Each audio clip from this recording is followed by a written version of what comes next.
సికింద్రాబాద్ లో లలిత జ్యువెలరీ కొత్త షోరూమ్ ను ప్రారంభించారు సంస్థ చైర్మన్ ఎం కిరణ్ కుమార్. త్వరలోనే సిటీలో మరిన్ని షోరూంలు అందుబాటులోకి తీసుకొస్తామన్నారు. డబ్బులు ఊరికే రావని, అందుకే ప్రజలకు తక్కువ ధరకు క్వాలిటీ బంగారం అమ్ముతున్నానని తెలిపారు. బయటి షోరూంలతో పోలిస్తే తమ దగ్గర గోల్డ్ క్వాలిటీగా ఉంటుందన్నారు.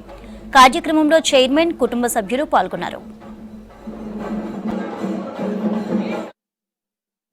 షోరూము ఓపెన్ చేసినాము.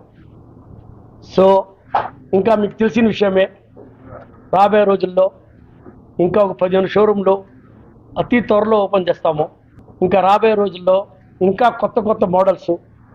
ఇప్పుడు బంగారం ధర బాగా ఎక్కిపోయిన వల్ల మేము చాలా వరకు లైట్ వెయిట్ గోల్డ్ జ్యువెలరీ చాలా వరకు అంటే ఎంతకెంత తగ్గించాలంటే చూసేదానికి సైజు తగ్గకుండా వెయిట్ తగ్గించేదానికి ట్రై చేస్తున్నాం. ఎందుకంటే ఆల్మోస్ట్ ఇప్పుడు మీరు గ్రాము కొంటే 10,000 దాటేస్తుంది, 11-12,000 వస్తుంది గ్రాము.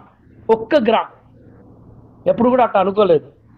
అప్పుడులో ఒక కాసు వచ్చేది అంటే ఒక సవర. సో రేట్లు బాగా ఇంకా రాబోయే రోజుల్లో రేటు ఇంకా ఎక్కద్ది. కాబట్టి బంగారం ఏ రోజు కొన్నా కూడా ఆ రోజు మీరు చీపే అనుకోవాలి. పోయిన అక్షయ తిథికి ఈ అక్షయ తిథికి దగ్గర 3,000 పర్ గ్రామ్. 3,000 మీద జిఎస్టీ, 3,000 మీద వేస్టేజ్ అంటే తరుగు అన్నీ చూస్తే దగ్గర 4,500 రేటు ఇంక్రీజ్ అయింది. కంపేర్ చేసుకుంటే ఎక్కడ తక్కువ ఉంటే అక్కడే కనుక్కోండి. ఎందుకంటే డబ్బులు ఎవరికి బాబు, డబ్బులు ఎవరికి ఊరికే రావు.